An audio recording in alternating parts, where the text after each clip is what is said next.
Hi everyone. In today's video, we are going to cover 15 RAN features and parameters where we go through some of good information about all these features, and some of them even we are going to show how to verify the feature functionalities from the drive test. So let's move forward to see what we have today. And if you need to jump for a particular feature, you can refer to the video description. You will find the timestamp for each of these features. In addition to that, I will also attach the documents, which was being prepared to present this video. So let's move forward to see what we have today. The first feature here will be about uplink 256 QAM. As you know that uplink 256 QAM is transferring 8 bits per sample compared to 64 QAM. It's providing around 33% improvement in the uplink peak throughput, maximum throughput, because before 64 QAM is transferring 6 bits per sample. Okay, first of all, the uplink 261 will take over in the very near center, which users have a very good radio condition, very good SNR and so on. So once you activate the feature, you need to verify on the field testing whether it's work or not.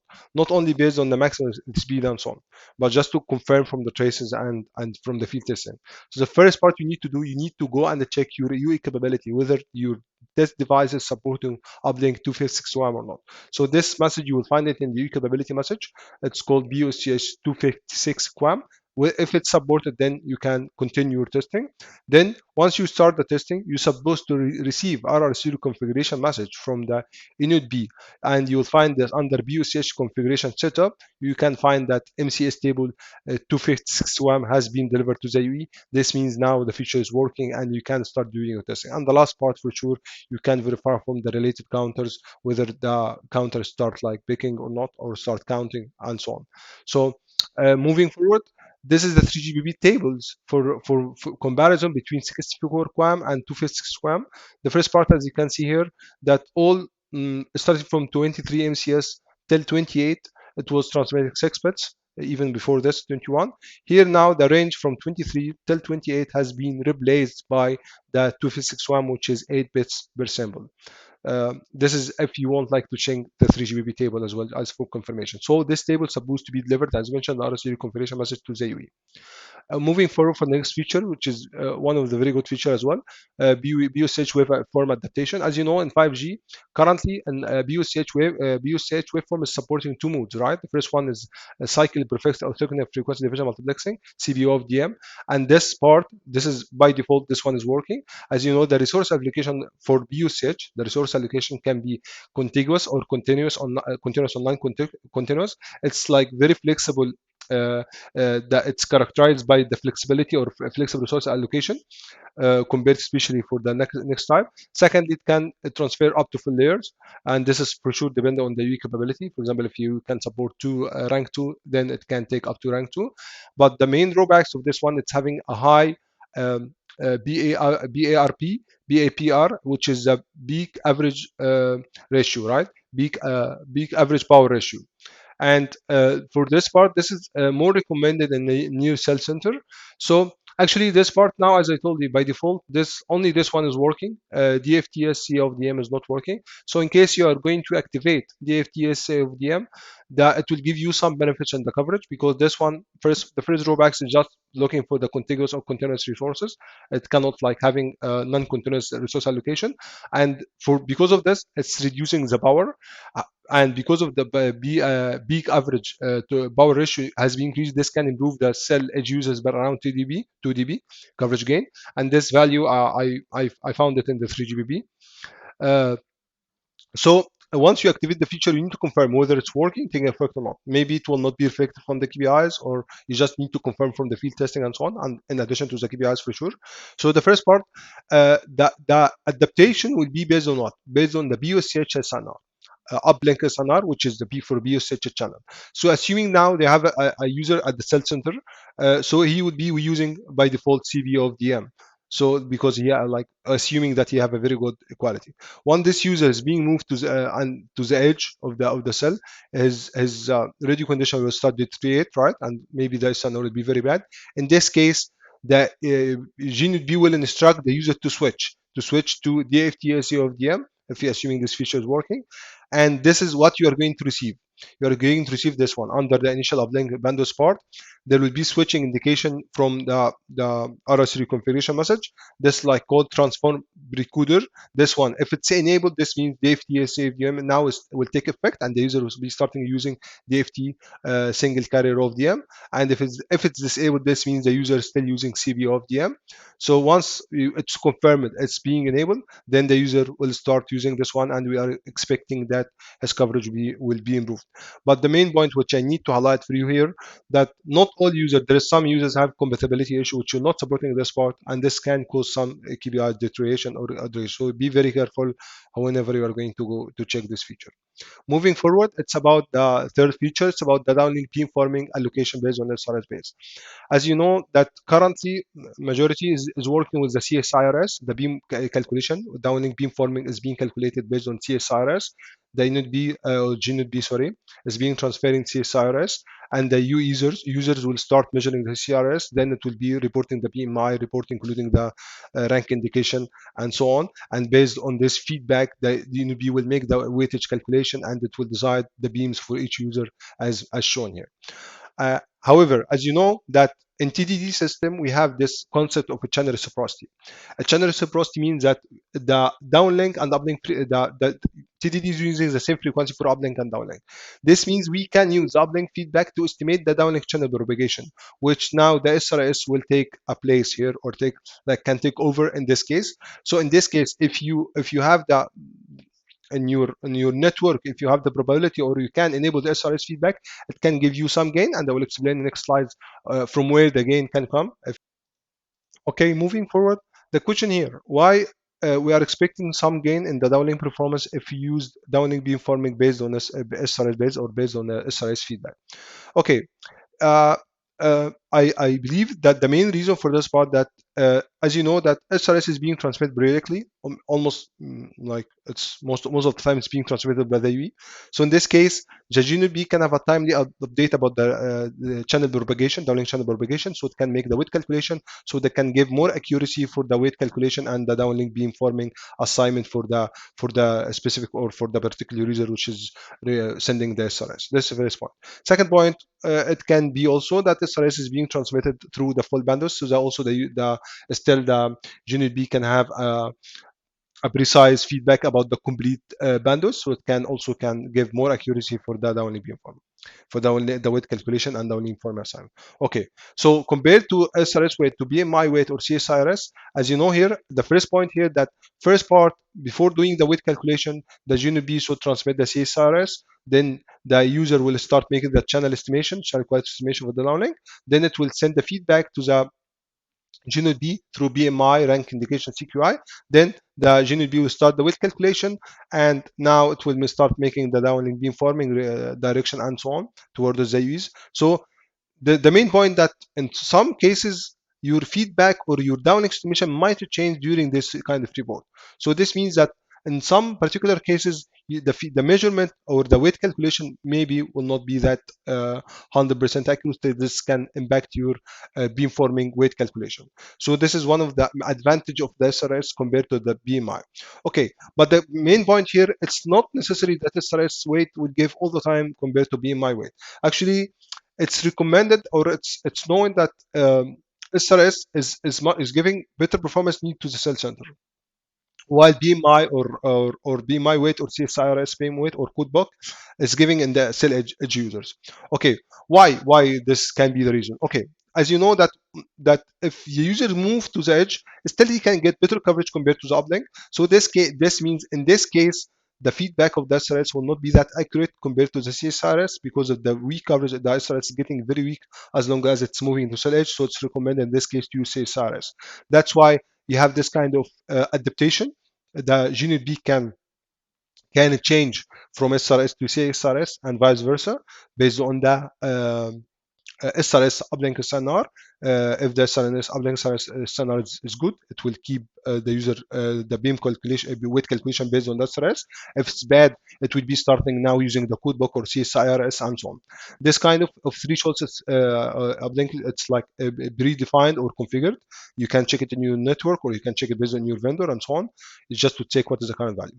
Okay, the main question here, how to verify this feature of the field, and how and what is the kind of process or recommended test scenario.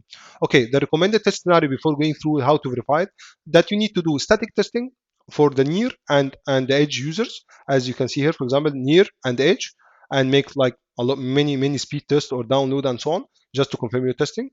This is just to make the comparison between both of them. Then you can also make mobility testing just to confirm what is the condition of mobility and so on. But before starting this, you need to first confirm that whether the UE is supporting the SRS or not. It's called actually antenna switching. Antenna switching can be checked from this part, from the UE capability, something called supported SRS T export switch. In case if you have less number of transmitter compared to the receiver for the UE, so in this case you need to support antenna switching, and it should be showing like this. If this one showing not supported or not available at all, and the UE capability, this giving indication that the UE is not supporting SRS. So in this case, you need to check another device just to confirm your testing and so on. Okay, once you have confirmed this one verification, once you do the testing, you just to confirm the current stage or what is the current being used usage. What it means by usage is under something called SRS resource set. This is indicating what SRS is used for what. You have 4 types. I will be explaining this one in different video regarding the SRS, but just to give you a brief about it, you have the antenna switching. Antenna switching means that you have SRS downlink based beamforming. SRS is used for SRS downlink based beamforming.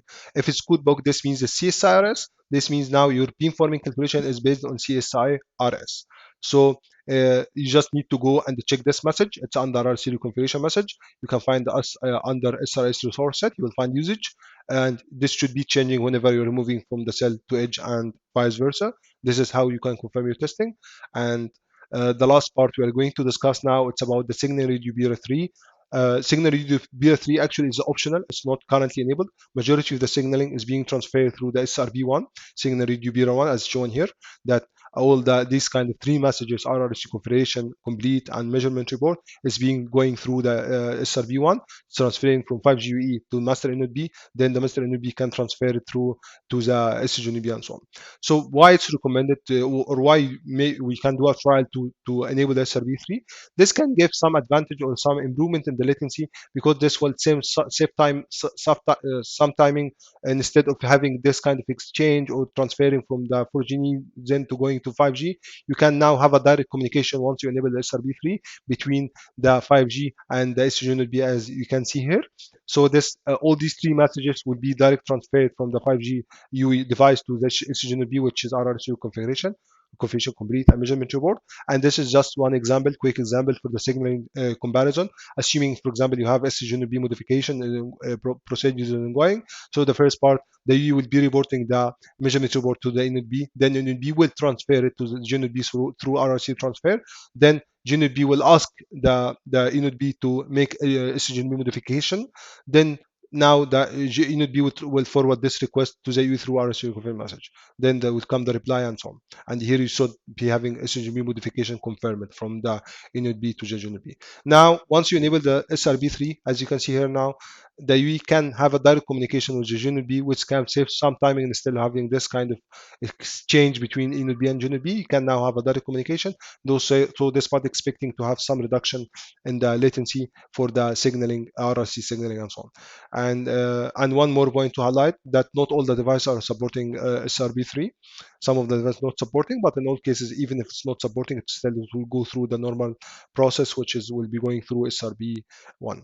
Now moving forward, for the same same parameter or feature used for DMRS for PDSCH, it's called PDSCH Multiplexing with DMRS. What it means by this? Okay, assume the previous example which we highlighted. Assume that we have a single user MIMO, as example, is using 2 antenna ports rank 2, receiving rank 2, and is using those every second resource element. However, the remaining resource element are not being used, and no any data is being transmitted here. So this means this resources is not actually used or is not actually utilized. So in this case, we need to utilize it. In this case, you can enable the PDSCH multiplexing with DMRS, and in this particular case, this will be the situation, as you can see on the right, that the DMRS now, the remaining no data can be transferred into PDSCH. So now this can increase your maximum cell throughput or cell throughput and maximum user speed. assuming that you will have now more resource element being added, because before it was only 50% of this particular sample, 50% of this particular sample not used for any data, which is here in gray color. Okay, two more points to highlight. First, assume that this particular user is in rank 4, right? If you remember, or rank 3. This means that the remaining data will be already utilized for DMRS as well. This means in this case we cannot have frequency multiplexing, PDSCH multiplexing with DMRS. This means that with rank 3 and rank 4 we cannot have PDSCH multiplexing with DMRS. This is the first part. Or with multi-user MIMO, because if you assume that you have another user using the different ports, in this case also we cannot use that we cannot have PDSCH multiplexing as long as all the resource element are being, or subcarriers are being those being allocated to UMRS. In this case, we cannot have any frequency multiplexing. And there is one associated drawbacks as well, that in this particular case, whenever we don't have this not being used for any data, in this case we can have power boosting for the DMRS. We can use the remaining resource element power to be allocated for the DMRS, so this can improve your cell edge coverage. So assume now you enable this feature. This means you will lose, and you have this kind of multiplexing. In this case, you will have a trade-off for the DMRS power boosting. So in this case, you cannot have both. This is impact your edge users. So my recommendation here in this part, that this kind of particular feature, it can first be used as a testing to increase the maximum user throughput. Secondly, it can be try to tune it as much as possible based on your network, to tune it to be used only for the users where they have a very good radio condition. That's the first point, because first of all, users if having very good radio condition, this means there is no need for power posting. Secondly, we need also those users to have high traffic or high demand users, because for example, if the user is not using the 4 resources, so the impact will be much less. So this is the first part about the DMRS. And this is here the summary, that again, this can increase the maximum user throughput for users in a good radio condition, where they are also using high demand user using most of the resources. Second, as a drawbacks, this will be trade-off with DMRS power boosting, which can impact the edge users, and it's not supporting with rank 3, rank 4, or multi-user MIMO as we highlighted, because all the 4 ports or for the resource element will be utilized for DMRS. In that case, we cannot have any multiplexing. Moving forward for the next feature, second one is about the double sample. For example, initially I explained to you about this configuration type 1 single sample, right? First of all, this one is controlled by 3GPP parameter ID called maximum length. The name can be different in the vendors, but this is the 3GPP parameter name. It's called maximum length. If this one is set to length 2, this means we have now double samples. What it means by double sample? Okay, first let me again recall the single sample. This was the figure of the single sample where you assume that all the DMRS is being used. Double sample, single sample, it was using, as you can see here, for antenna ports, right? And double sample, it will take the additional sample, and the second sample here will have 2 samples transmitted here, and the number of antenna ports actually will be increased to 8 instead of 4. It will be 8. It will be doubled. So in this case, if you increase the number of antenna ports, you can have more scope for multi-user MIMO. For example, instead of before having, let's assume that I have 2 users with rank 2. So before I have, for example, 2 users, first user is using two ports, this resource element, and the second user is using this. So this means I can have only 2 users, for example, for multi-user MIMO.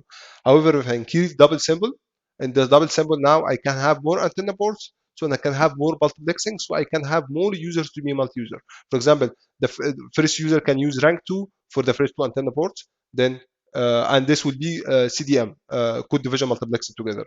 Then the second 2 ports 1044 and 1005 can be used also for second user, and so on. So in this case, we can have 4 users with rank 2 being allocated for multi-user MIMO. So as a summary, double sample, the increasing the number of samples, it's actually increased the scope of multi-user MIMO. However, it's also increased the overhead, and the overhead will impact the maximum user throughput as well, as you all of you know about this part. So this is the summary for this particular part. So as a summary, using pair of samples increase the code multiplexing capability, because you have more antenna ports, and 4 instead, for example, of 2 before, and this increase the increasing the number of antenna ports can increase the scope of multi-user MIMO. This is a summary for the second feature. Moving forward, for the last feature for DMRS, it's about the additional DMRS symbol. Okay, we spoke about the double symbol. Double symbol, we can have two symbols, for example, one here and one here. Now we can have additional symbols. And by the way, the first symbol coming here is called front loaded. This is by default, it's must. It can be one, can be two, and it can be one or two. But this is must. It must be added. You can now have additional DMRS symbols. You can request, for example, to add one here, or even two and three. This is a 3GP parameter name. It can also, again, vary from different to another, vendor to another. The name, I mean, but this is a 3GPP name. The first, as you can see, this is the range of the parameters. First, you can have position 0, means you don't have any additional, or you can have one additional symbols, or two additional symbols, or three additional symbols. But the most important part I will need to highlight here, that this one actually relying on UE capability. I will be showing this part at the end of this slide. I will be showing how to check the UE capability and so on. However, what is the gain we will have to add? For example, let's show you now. We have this additional symbol. What is the gain of having now one additional symbol as example here? This is one front loaded only, and this is have two additional symbols. What is of the gain of having this additional symbol? The gain of this part, that we'll have now two time instant, right? And then we can interpolate it between them.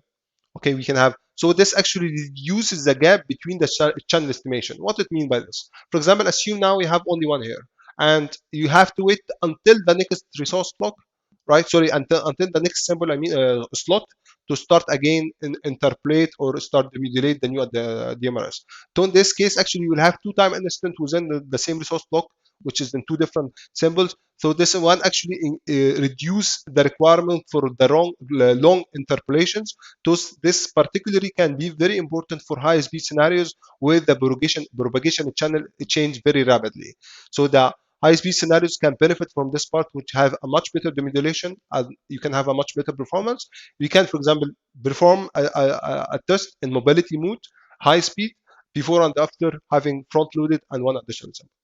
Okay, so this is as a summary for this part. But again, this as a drawbacks, it will increase again the overhead because you have already additional symbols. So this also can reduce your maximum user throughput.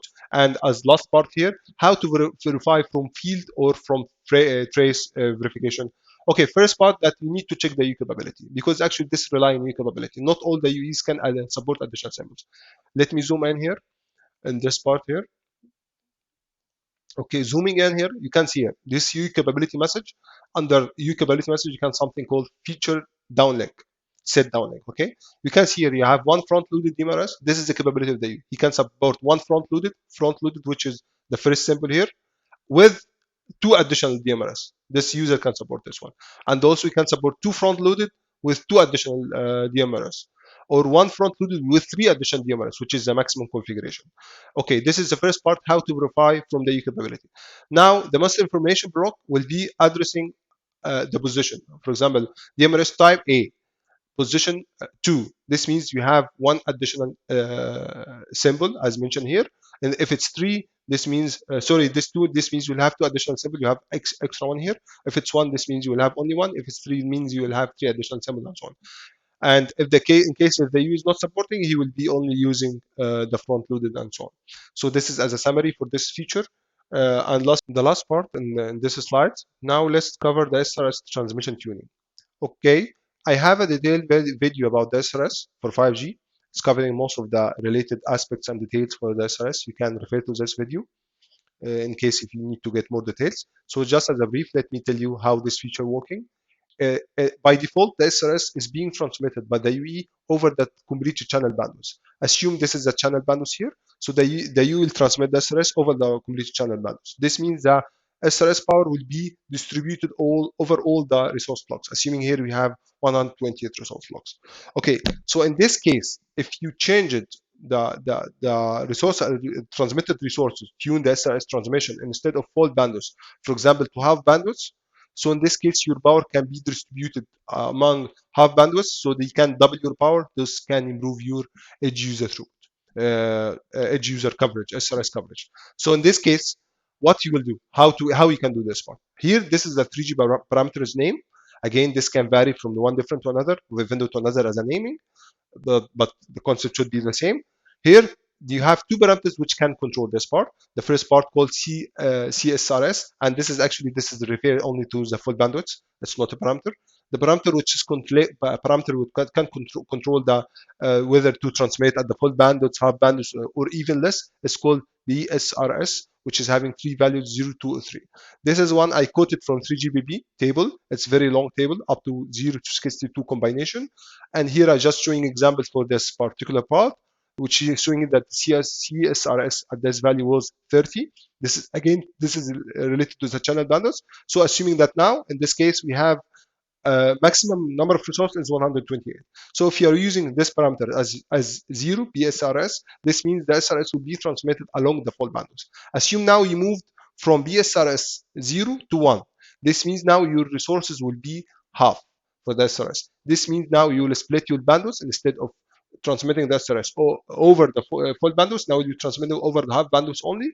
As you can see here, only 64 resource blocks will be transmitted. In this case, your power can be doubled because you just like instead of transmitting over the full bandwidth, you'll only be over the half bandwidth, and you can have a gain in the edge user for the SRS, and this can have many other gains as a reflection for the improvement of the SRS coverage. And as I told you, you can see the video for SRS if you need more details about this part. So moving forward now, how to verify this one from field testing? Okay, here I assume that I moved from BSR 0 to BSR 1. So now you will be transmitting over the half bandwidth, so your power is supposed to be increased and your coverage is supposed to improve. So the first part you need to verify from the field testing, you need to check whether this particular UE is supporting again the SRS or not. SRS UE capability, it's through something called supported SRS TX port switch. If this part is not available in the UE capability, you couldn't find it. In that case, this means this particular UE is not supporting SRS, so you cannot use it for field testing. Or if you find another point, if you find the same, but you find that this should be having equal number, for example, transmitter and receiver, or if it's different, it must be showing this part and the capability. If it's showing not supported, then you cannot use this particular again. And how to confirm from the configuration whether the BT Junior B have changed the configuration or not? You can check RRC configuration message, SRS resource to add to mod list. Under this one, you'll find something called SRS resource. And this under SRS resource, you find the value of BSRS, which we mentioned in the previous slide. If it's 0, this means full bandwidth. If it's 1, this means half bandwidth. In this case, you can start making the testing and verify your field testing and so on. To verify this point, again, you need to make test at the cell center and or cell edge users before and after turning this point. And also you can make additional mobility testing just to confirm, for example, take one sector or one side which is covering long distance, just to confirm whether you have improvement or not in SRS, and also in the downlink the throughput or any other KPIs. The first feature here, it's about the uplink data split or aggregation. You can say uplink data split or uplink data aggregation. What it means by this. Okay, let's see in this feature description figure, the figure in top left here, the first figure. Here it is showing that without uplink data aggregation, what will be the scenario. So in case we have the master cell group is an OR option, so this means we'll have the uplink throughput for the 5G NSA will be mainly transmitting through the 4G, or if it's SCG, for example, so this will be mainly transmitting through the NR. So here where the uplink data aggregation is coming to the figure. So in this case, you can combine both 4G and 5G leg to have a higher speed, and this can be combined as shown here in this figure. And now the user can combine both of them and to send higher speed to the 5G to 5G node B. And here this is how the things is being done in the layer wise. So assuming here, for example, that we're using this SCG, so our primary path will be, our initial path will be through the SCG, through the secondary node. For example, as you is showing here, you having like two nodes, two legs, one for the 4G and one for the 5G. And again, this is NSA.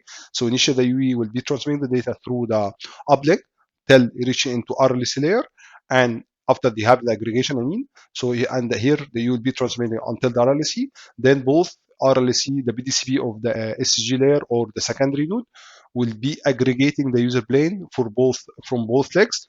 Now it will be aggregated into the BDCP, so we'll have now higher speed because now we are combining the speed coming from 4G plus the 5G. So how to verify this from even the drive test logs or from the traces in general? So in general, like not all the UEs are being supporting this particular feature, as you can see in the bottom left here, that from the capability message information, especially for the NDC or MRDC, you need to log into the capability, look into this particular section called general parameters. Under this part, you will find this split DRB with uplink both MCG and SCG supported. So if this one is not included or it's showing not supported, this means uplink data split is not working for this particular device. So you need to verify this message before doing any drive test.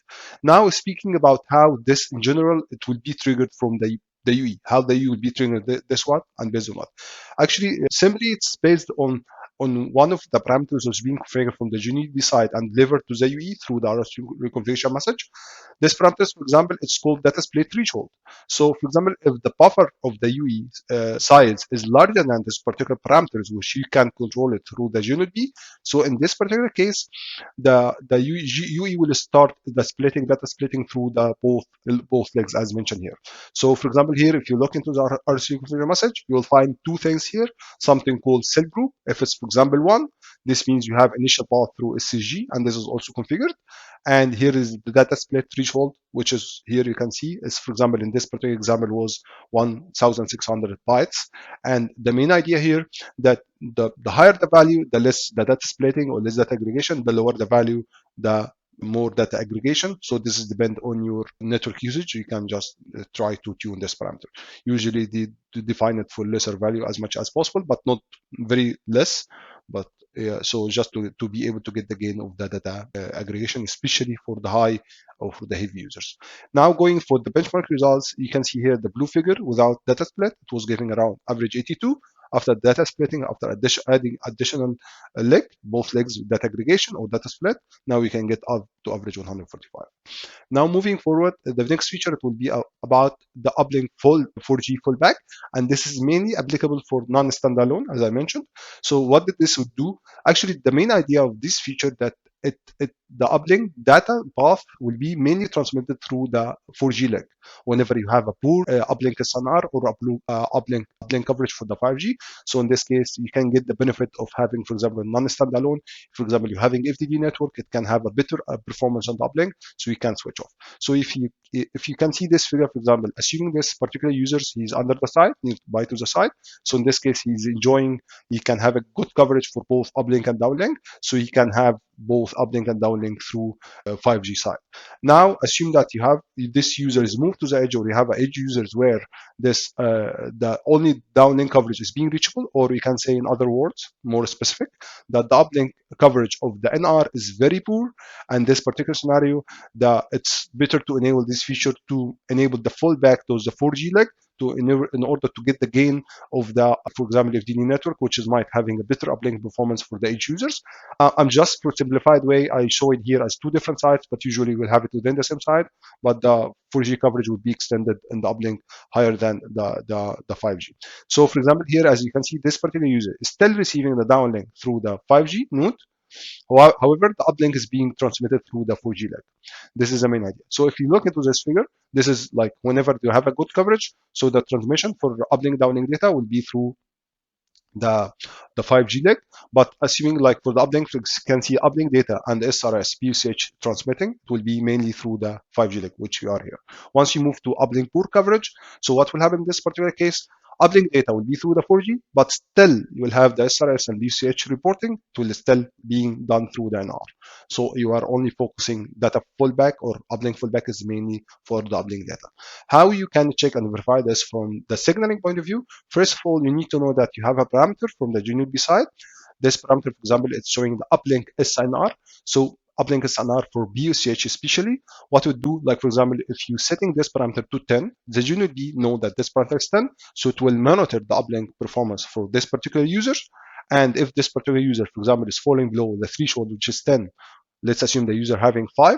So in this case, what will happen? The GNB need to deliver the configuration to instruct the UE to make the fallback. So how this can be done?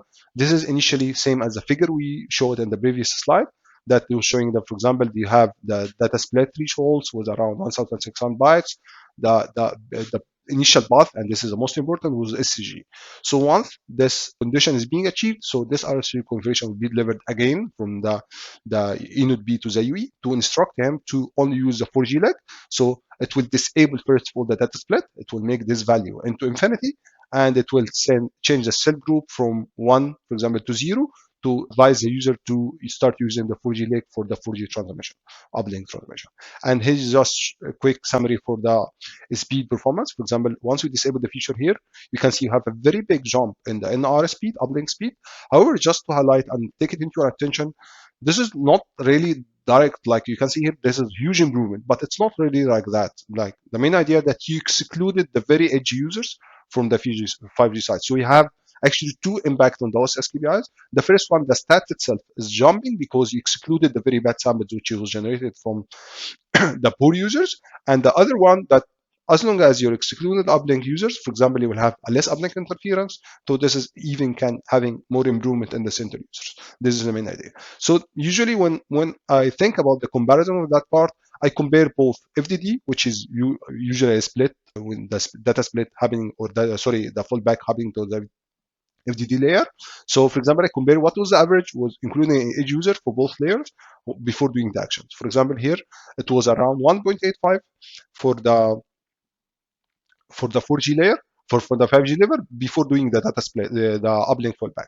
And the FDD layer is having around 4.12. So I can assume now that the users is now, instead of getting 2 mega as an example, just like an indication only, now is getting around 4 megabit per second. And some vendors support the edge users counters for the uplink speed. So maybe you can just directly look into this counters for both FDD and NR to be able to evaluate the performance. Now moving forward, now this is a uplink intercell interference randomization, like how this feature is being working. So in general, this is the normal distribution of the resources. Looking into this figure on the left, whenever this feature is off, assuming they have 3 cells, assuming within the same site or different sites or whatever, it's okay. So assuming that now the resource allocation for the resource flux scheduled RBs was starting from the start of position of the band and is going in sequence like that for the uplink. Now what will happen? The second cell will be the same, third cell will be the same. So assuming that these 3 cells can interfere each other, right? Because the same resource block, same frequency is being assigned for 3 different frequencies. So this can have kind of uplink interference. So it can impact your quality as well. So this feature making a randomization, and this mechanism of distributing the resource block through different areas within each of those cells. This is, I think, it's more into how each vendor is being operating, but this, like assuming this is the idea now, for example, the cell 1 is still initiating the resources from the start band till here, and cell 2 start from after cell 2 starting after cell 1, for example, the mid of the band, and cell 3 is the end of the band. So now you will have a much less interference, and accordingly this can be reflected in your spectral efficiency, and also can improve the percentage of high order modulation and coding scheme. And here this is the same idea, but here in terms of users, you can see all users will be allocated within the same area of resource flux. Here we have a different allocation. And just to take it into your attention as well, that this feature actually will not take effect if you have a high load in the network. Assume that all the cells are being loaded, so this kind of distribution, it's not anymore valid, because almost the cell will be utilizing most of the resource flux. So actually, if you would like to test the scenario or try to test the gain of this feature, it's better to deploy it in scenarios where you have a lightly loaded network, for example, the PRB utilization less than 40 or less than 30, so you can gauge the gain and confirm what kind of gain you have. And in terms of heavy load scenario, this feature have no negative impact. It will not just be triggering. And this is just a quick results from 5G draft test results. We observed around 4% improvement in the SNR. We have the same feature for uplink and downlink, by the way. And here I showed for the downlink, but it was almost the same for uplink as well. And here was the MCS. It was improved from 43 to 45%. So this is about the downlink, but uplink also having the same performance. And in general, you need to evaluate MCS, downlink and uplink throughput, and average uplink interference in case you would like to gauge again. So this is one applicable for downlink and uplink. Okay, here in this section, we are going to explain in general what is the main understanding or concept of the pre-allocation or proactive scheduling feature. It's having a different name between the vendors, but at the end, this is a 3GPP feature. So you can say proactive scheduling. So in general, let's first explain what is the concept and how this can improve the uplink throughput. So in general, you can see here in the figure in the top left, this is showing the normal scheduling, or they call it dynamic grants or dynamic scheduling in general. So what it means by that? For example, assuming that the users were already having uplink data, which is being transmitted in uplink. So once the users move after finishing or completing this uplink data transmitting, so he will move to the inactive state. So assuming that the user was moving in active state and he start receiving uplink packets start to arrive. So in this particular scenario, the users need to having to ask the GNB for resources to start the uplink data transmission, right? So the first of all, the users need to wait for something called scheduling request cycle. Uh, Generally, once the user receives uplink packet arrives, he's supposed to send something called the scheduling request. This scheduling request is being sent to the GNB, assuming this is GNB, that in order to ask scheduling request and also buffer status report, in order to ask the GNB for the resources to be allocated for this part. So this part actually is configured. There is a configuration for the scheduling request. For example, the user can be transmitting scheduling request every 20 milliseconds. So the users have to wait for this particular duration until he is able to send scheduling request.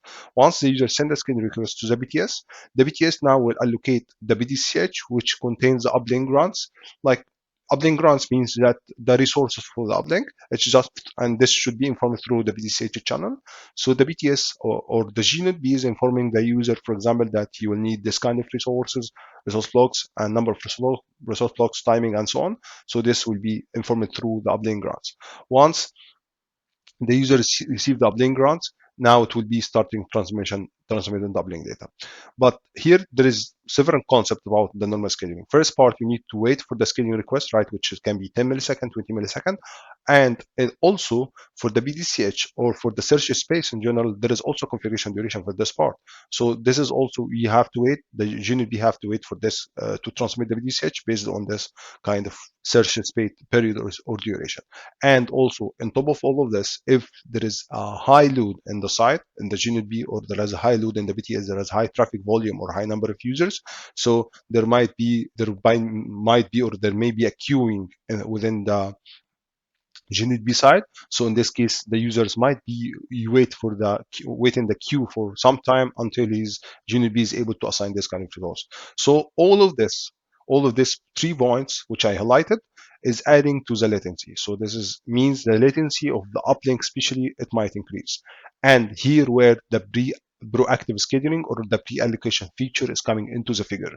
As you can see first figure here in the bottom left, this is called proactive grants or proactive scheduling without something called skipping. We'll discuss it now. But assuming the same scenario, the users finished uplink data, and after the finishing the initial data transfer, now he's supposed to move the inactive state. So, but in this particular case, you can see there is a proactive scheduling. Proactive scheduling means that the GNB will be transmitting the PDSCH with uplink grants, as mentioned down here. The uplink grants will be transmitted, can be continuously and can be based on a specific period, which is being configured. For example, every 10 milliseconds, the GNB will assign the PDSCH without waiting for any scheduling request. And this time, the GUI doesn't need to send any scheduling request. GNB will directly transmit the PDSCH in this particular case. But in case if the user receives this proactive scheduling, which is a PDSCH uplink grants, so in this case, if the user doesn't have any uplink data or there is no uplink data to transmit, so he need to translate this into something called padding, right? So like if the user doesn't have any data to send, so it's not generate this uplink packet from padding. So actually, and the main drawbacks of this part, that this padding is transmitted, this padding across the error interface, and it can contribute for overall uplink interference. This is the main idea of the padding. So the user can keep sending the padding as long as he's receiving the proactive scheduling. So in this case, once the user, for example, receives the uplink packet arrives, so he will be able to directly transfer the uplink data. So you are saving this kind of delay which was being sent here. This was the latency. So this was the improvement which came here, that from this proactive scheduling, that it will improve the latency. So in this case, there is several drawbacks which can have an impact on the system capacity. The first part, that this padding is increasing the uplink interference over the error interface. This can have an impact on the uplink performance. Secondly, sending uplink padding all the time, this is also consumed from the uplink PRB utilization. So this can increase the uplink PRB utilization. So it can also reduce the system capacity, because this is unnecessary information. It's just padding to reply to the proactive scheduling. Third part, that as long as the GNB is sending the proactive scheduling through means PDSCH transmitting the PDSCH with, for example, a certain period or continuously, depending on the BTS configuration. This is also will increase the CC utilization for the PDSCH utilization. So this is can having impact also in the system capacity. So this is three drawbacks. So the main idea here that whenever we mention in the top here that to improve the uplink performance, you should disable or tune the pre-allocations or the proactive scheduling. And can be done, by the way, for a specific users or even for a specific services. For example, you can keep it for Vault users, you can disable for data users, or also you can tune it if you don't want to disable it. For example, you can tune it, for example, to, for example, increase the periodicity of the proactive scheduling, which is a PDSCH allocation. So this can reduce or mitigate this kind of impact in the interference through reducing this kind of padding tanks and so on. This is one solution. The second solution is completely disable for a particular service to reduce this kind of drawbacks, which is just highlighted here. So this can having an impact in the uplink throughput. And there is one feature called proactive grants with skipping. This proactive grants with skipping, actually what it do, it's the same proactive mechanism of the proactive scheduling or the proactive scheduling or the pre-allocation. But in this case, if the user doesn't have any data in the uplink, the user will not reply with padding. So the user will not reply with anything. He will just keep it like no data will being sent here. So this can reduce also the system capacity plus, the interference, plus it can also reduce the consumption of the PRP allocation. But this kind of PDSCH or proactive scheduling will be there. We cannot mitigate it. So this can have an improvement. So once a user also receives the uplink packet, he will be able to having doubling data. So this is kind of proactive grants with skipping, like it's giving the benefits of keeping the improvement in the delay and having a little bit or to mitigate the impact of the uplink resource consumption, which is caused by the sending the padding whenever the user doesn't have data. And actually this feature, first of all, which is called proactive grants with skipping, it requires two things. First of all, it requires that the UI itself supporting this kind of feature. How to check this part? From the capability info for the 5G, we can go through the UI capability issue, search for MAC parameters. Under this part, you'll find something called skip uplink TX dynamic. If it's supported, this means the users can skip the dynamic proactive scheduling. If you have the proactive scheduling and there is no data, user can skip it. The first part. Second part, there is one parameter will be delivered from the GNOD B to the UE in the 5G standalone through something called cell group configuration in R. This is, for example, it's called skip link TX dynamic. If it's false, this means it's not supported. If it's true, it means it's supported. And this is the main idea about this feature, but I didn't try it as a practical. It's something new for me. So maybe if I have any information about it later on, I can share it and share it with all of you. This is the main thing here. And in general, as you can see here, the benchmark results, as you can observe here, that we have improvement on the uplink throughput. Very good improvement after disabling. This was disabling, and the uplink interference as well reduced. And actually throughput improved because of two things: uplink interference reduction plus the PRP utilization reduction as well, and also the CC load was decreased in this part. Now let's move to the next feature. Now moving forward, it's about uplink multi-user MIMO feature. Uplink multi-user MIMO feature in general, as you know, it can increase system capacity by even double or even more, depending on how many layers is being supported. So if you're speaking about uplink, you can go up to 8 layers. So let's quickly, and this video actually you can refer to this video, my previous video in the channel, which was showing a quick explanation how the resources being really allocated and how you can do the test methodology for this, or which test process you can follow for uplink multi-user MIMO. So this is how it's being working.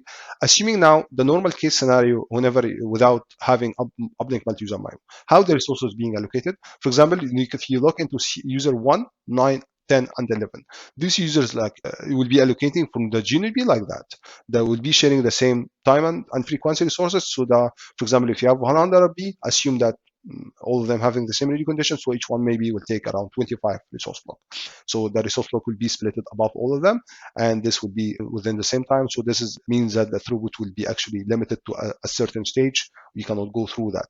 For example, if you're assuming the maximum cell throughput at this case is 100 mega, so each user will take around 25, so the accumulated value will be around 100 mega. This is just an example or an indication. So after you enable this feature, what will happen? If you look into this feature, this particular users, this, assuming the feature is enabled now, this user is not achieving this multi-user MIMO. There is a condition. Is usually it's related to to having a less correlation between the users. For example, the users being distributed among the cells for different areas. For example, as I mentioned down here, the user should be located, for example, 40-degree differences in angle between all of them to have a less correlation in order to have this kind of beam allocation. If you also refer to the video I mentioned before, you will understand it more. So assuming that this user is having a high correlation, so it will not be in the pairing state. Assuming now we have multiple users, up to 8 users, for example, they are in the pairing state or the uplink multi-user MIMO, which having a less correlation and achieving the condition of the SNR and so on. So the Unit B now will start doing this kind of allocating the same resource blocks. For example, each user can take the full usage of resource blocks, assuming 273 for 100 megahertz. So each user can take the full resource blocks, even within the same time, but as you can see, within different layers. So if you're assuming that you have 2 layers, 2 users being paired, assume that one of those users can take 100 megabit per second as maximum. In the normal case scenario, if another user is coming into the figure, it will be split between them 50 and 50 megabit per second. But whenever you have multi-user MIMO, so both of them can take 100 mega because they can use 4 resource blocks within different layers. So as shown here in the example on the right, this is before testing. This is from drive test results. Before doing the test, before enabling the feature, we have one user doing the test who was getting around 100 mega for cell throughput. After we enabled now, the 2 users was getting as a maximum around 200 and as average around 175, which almost increased the serialization by maybe the double, almost the double. And this is after decelerating again, going back to the feature, so the back normal scenario, and here touching again 200 mega. So in general, like this one, if you would like to evaluate the gain from the uplink or from the OSS KPIs as well, not only the drive test, it's usually recommended to enable the feature in the very highly utilized sites to be able to judge the improvement in terms of traffic and even throughput. And from the KPIs point of view, we have usually KPIs related to the MIMO, multi-user MIMO, which is, for example, number of assigned layers or allocated layers. You can check the average after and before enabling the feature. And also you can evaluate the uplink throughput, uplink user and cell throughput, and uplink traffic as well, because if you have a limitation in the resources, this can also be reflecting in high traffic. And this is also supporting downlink user MIMO, but the downlink is supporting more layers than the 8. So as I remember, the maximum was around 16. Now moving forward, it's about the 5G PUSCH multiplexing with DMRS. Actually, this one I have explained it as well before, but I explained for the downlink, which is PDSCH. You can refer also to my previous videos, but let me quickly explain this part with you. For example, without multiplexing, the normal case scenario without multiplexing, you can see, for example, this is the slots or symbols where you have the DMRS is being transmitted. So you can see the free resources which is not being used at all. This is unused. There is no data or nothing is being transmitted here, but there is a gain of this part that DMRS can get the free power or free to increase the power by around 3 dB, so the coverage by around 3 dB through utilizing the free resources usage or power to be increasing the DMRS power by 3 dB. So this can have a very good gain, especially for the edge users. This is without multiplexing. After enabling the multiplexing, the main idea now that the free resources can now be used for PUSCH transmitting. So this can increase your number of resource blocks allocated to the PUSCH, accordingly can having a good impact in the maximum speed, right? Uplink speed. So usually how this one is working, it's working based on, first of all, you need to enable the feature. Secondly, you need to tune the related threshold for the uplink SNR. PUSCH SNR. So for example, now assuming this is a feature here description, they use transmit the PUSCH transmission. So Unit B will start measuring the uplink PUSCH SNR. If the uplink PUSCH SNR is greater than or a very good, for example, a particular threshold, let's assume you give the threshold for the feature around 10 dB or 15 dB, and the user is having 10 dB, 20 dB SNR. So in this case, Unit B would decide to use a multiplexing because the user having, for example, a particular or a good threshold which is being configured.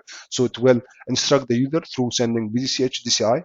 There is no like list signal overhead because there is no RSU configuration method for this. It's just through the PDSCH resources, and this will inform the users about the number of ports or assigned ports is being used, and the user now will consider to use multiplexing based on the number of ports assigned, and now he start the PDSCH transmission, and it will follow the scenario. And this is the 3GPP table, which showing this scenario, which whenever you have power boosting and we're using the power boosting, for example, whenever you don't have PUSCH. And by the way, it can be a drawback, so you have to be very careful when you assign the thresholds, that it can impact, especially if you're giving low threshold of SNR to activate the feature. This can impact the edge users because they will lose this kind of 3 dB posting. This was the main idea for PUSCH. Now moving to the ad hoc parameters or features. Actually, this is like, it's something it can be done in very specific scenarios, and it might not be applicable all the time. For example, there is something called CSI reporting period tuning. For example, the channel state information. Whenever the user is going to report the channel state information, there is a duration of that part. Usually it's configured as 80 milliseconds. This means whenever the user is reading the CSI, which is being transmitted from the BTS, and start to report, for example, the CQI through the PUSCH. So, for example, it will be transmitting every 8 milliseconds. So if you increase this duration, this means you will have less PUSCH transmission. You will have, because you have less reporting CQI. For example, here your total CQI reporting reduced a lot. So this was having a very good impact on uplink speed because you reduce the PUSCH resources. So this can be utilized by the PUSCH. So in this case, you can have higher speed. This can be done in very particular scenarios, because the main idea about this change, once you increase this kind of 80 millisecond to 160 millisecond, this means the drawbacks of that part, it can having also reflection on the downlink, because you will not have a timely update of the CQI. So the GNB can take a wrong decision or not accurate decision. So it can also impact the downlink throughput as well. So the main idea, increasing the duration, it can reduce the PCH resources, less CQI reporting, and can improve the uplink performance. And the less CQI reporting, as I mentioned, this means the RF or radio measurement is not timely updated, so it can have less downlink performance.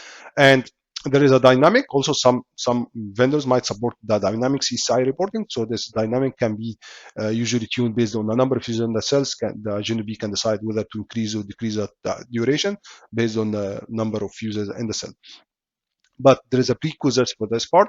If the GNB doesn't support dynamic PCH resource allocation, if you remember in 4G you have the concept of PCH dynamic resources, GNB can increase or decrease the dynamic PCH resources based on the usage or the user on that cell. So it can, for example, if it's not supported, probably the changing this duration will not have a real impact on the uplink.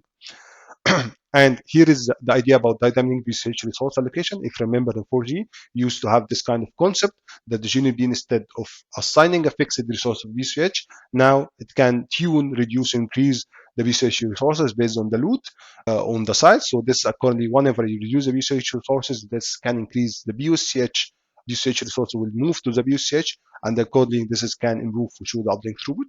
And this is also, it can be depend on the current releases on the feature and vendors and so on. And that's it for today's video. I hope if you like the contents to share it with your friends, and to press like and to give comments with your feedback. Thank you very much, and see you next video.